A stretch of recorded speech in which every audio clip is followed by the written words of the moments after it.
اعوذ باللہ من الشیطان الرجیم، بسم اللہ الرحمن الرحیم۔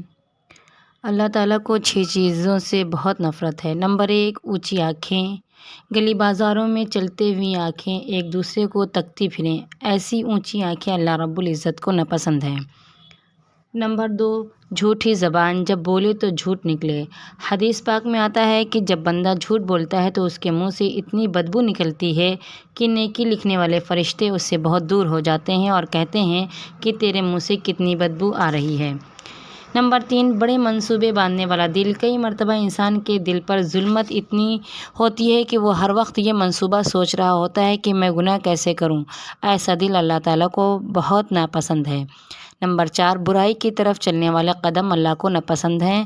نمبر 5، بے گناہ انسان کو دکھ دینے والے ہاتھ اللہ تعالیٰ کو بہت ناپسند ہے۔ کئی مرتبہ ہم نے دیکھا ہے کہ گھروں کے اندر عورتیں خدمت گزار اور نیک کار ہوتی ہیں اور مرد خود برے ہوتے ہیں اور ان عورتوں کو وہ چھوٹی چھوٹی باتوں پر دکھ دے رہے ہوتے ہیں، ان پر ہاتھ اٹھاتے ہیں۔ ایسے لوگ اللہ کے نزدیک انتہائی برے ہوتے ہیں۔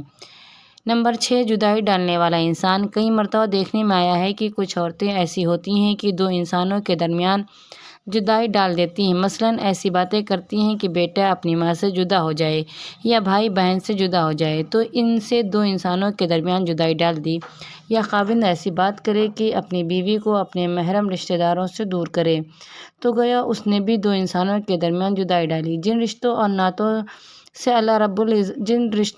کو اللہ رب العزت نے جوڑنے کا حکم دیا ہے، جو بندہ ان رشتوں ناتوں کو توڑے گا اللہ کے ہاں وہ برا انسان ہوگا۔ چنانچہ حدیث میں آتا ہے کہ شب قدر میں اللہ رب العزت نے بڑے گنہگاروں کی بخشش فرمائی ہے، مگر چند گنہگاروں کی بخشش نہیں کرتے، جن میں سے ایک وہ انسان جو 2 انسانوں کے درمیان تفرقہ ڈالے گا، جدائی ڈالے گا۔ لہٰذا اگر ایسا ہے تو اس بات کو سوچیے کہ میں نے اگر یہاں اپنے بیٹے اپنی بہو کے درمیان فیصلہ کیا تو میری شب قدر میں بھی بخشش نہیں ہوگی، تو باقی دنوں میں میری بخشش کیسے ہوگی؟ بیوی سوچے کہ اگر میں نے بیٹے کو ماں سے جدا کر دیا تو شب قدر میں میری بخشش نہیں ہوگی۔